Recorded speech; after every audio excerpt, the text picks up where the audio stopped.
ही गाडीची हालत आणि हे घोड्याची केस डायरेक्ट येऊन धडकला घोडा।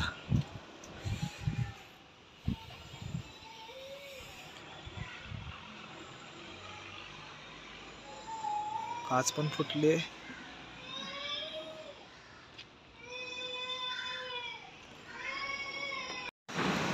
तर मित्रांनी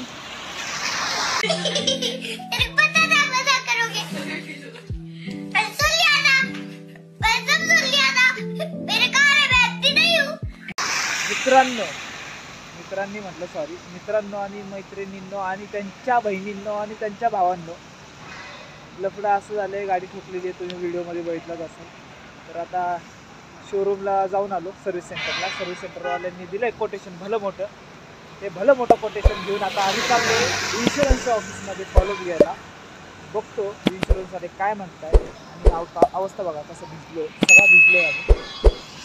पाऊस जोरदार चालू आहे, सायकलवाला मस्त की छत्री घेऊन चाललेला आहे आणि आम्ही भिजत चाललोय। शनी बघा पूर्ण भिजलेला आहे, ढिरकी मॅन। यार मला लय टेन्शन आलंय, कारण आपलं घरदार सगळं त्या गाडीवरच चालू आहे। आता काय घरदार सगळं आमचं झालंय, रस्त्यावर आलंय सध्या तरी। बघूया गाडीचं काय होतं काय नाही। रडायला पण येत नाहीये, हसू पण येत आहे, काय करावं तेच कळत नाही। रडू तर शकत नाही, रडलो तर घरातल्यांना टेन्शन येतं, हसलो तर मित्र म्हणतात काय तुला टेन्शनच नाहीये, करायचं तरी काय। मी तसं म्हणत नाही, तू नाही म्हणत, पण बाकीच्यांना तसं आहे ना म्हणणं। बाकीचं आता मगाशी एक जणाला सांगितलं, तो डायरेक्ट हसायच लागला, ऍक्सिडेंट झाला गाडीचा, ऍक्सिडेंट झाला म्हटलं। आणि ते पण कशाने, घोड्यांनी लावला मलाच घोडा। रस्त्यावर घोडे फिरत होते त्यांनीच लावलाय घोडा, आता काय बोलणार तू। पण हे चुकीचं आहे, ह्याच्यावरती निर्बंध आणला पाहिजे की मालक, जे घोड्याचे मालक आहेत ते घोडे रस्त्यावर सोडून देतात आणि त्यांचं बसतात कुठेतरी, हे बंद केलं पाहिजे कुठेतरी। त्याला आपण काय बोललो नाही, हे मुख्य जनावर आहेत त्यांना आपण पण काय बोलू शकत नाही रे, ते पण कुठेही जातात। त्यांना समजा चरायला सोडलं कुठं गवतांमध्ये वगैरे, ते चरत चरत बाहेर आले, त्याला काय करणार आपण? अरे पण मालक एखादा सोबत पाहिजे ना, जनावर आपलं जनावर जर आहे म्हटल्यावर ते कोणतरी पाहिजे ना। काय बोलतो, चला भेटूया इन्शुरन्सच्या ऑफिसमध्ये। चला, पाऊस काय आम्हाला जाऊन देत नाही इन्शुरन्सच्या ऑफिसमध्ये। बसलो बस स्टँडला, कोणीच नाही बस स्टँडला, आम्ही दोन चिमण्या बसलो इथे, सॉरी दोन कावळे आहेत आम्ही बसलोय। टेन्शनच्या मॉलमध्ये पण मस्करी करावीच लागते, नाहीतर काय टेन्शन म्हटलं ना अवघड। झोपले तेव्हा असं काय जाता फिलिंग सांगूच शकत। आता इन्शुरन्स वाले मला तर काय वाटतं माहिती का, कालच संकेत भेटला होता आपल्याला, कारण गाडी किती बेकार आदळली होती रात्री खड्ड्यात, आणि तो खड्डा दिसला पण नाही रे, पाणी नव्हतं तरी खड्डा दिसला नाही। ते काय आलेलं तर रस्त्याचं काम चालू, त्याच्यामुळे ते कळालं नाही। तर हा पाऊस काय थांबायचं नाव घेत नाहीये, चालूच आहे कंटिन्यू।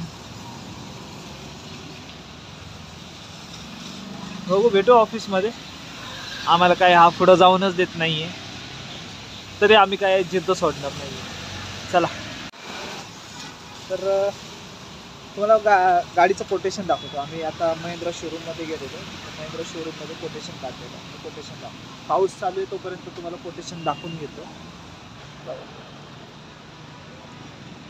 शोरूमचं नाव आहे, कोटेशन आहे, टोटल कोटेशन बघा किती काढलं, 56,675 रुपये एवढं कोटेशन काढलेलं आहे। जीएसटी किती जाती? 9,000-10,000 रुपये जीएसटीच जाती जरा, सेंट्रल आणि स्टेट। हेडलाईट बघ किती रुपयाला येते, 1850 रुपयाला हेडलाईट एक का एक। घोड्यानं लावला घोडा, घोड्यानं लावला घोडा, असा घोड्याने लावला 56,000चा घोडा। 2 घोड्यांनी लावला एकाने ना, हा 2 घोडे होते, दोरी सकट आलेत, दोरीला बांधून एकमेकांना बांधून। फोटो टाकतोच मी फोटो, चेक करा तुम्ही बघा घोडे पण दाखवले. झाल्या आमच्या डोक्यात हे नव्हतं की चला. व्हिडिओ काढायचा. हा ना झालं तेव्हा डोक्यात नाही आलं की व्हिडिओ बनवावं आणि आपल्या गाडीला डॅश कॅम पण नव्हतं त्यामुळे काय आता दोन्ही तर काय होतं. काच फुटली, चला. सगळं गेलं. आम्ही आता आलोय बिल्डिंगमध्ये 9व्या मजल्यावर आहे ऑफिस. चला क्लोज करू.